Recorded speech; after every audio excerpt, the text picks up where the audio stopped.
الذي خلق الموت والحياة ليبلوكم أيكم أحسن عملا وهو العزيز الغفور.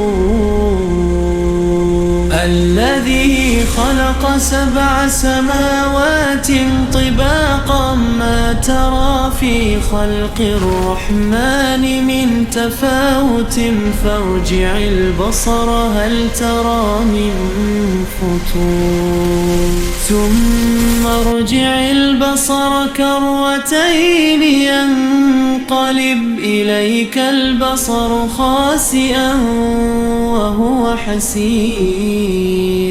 ولقد زينا السماء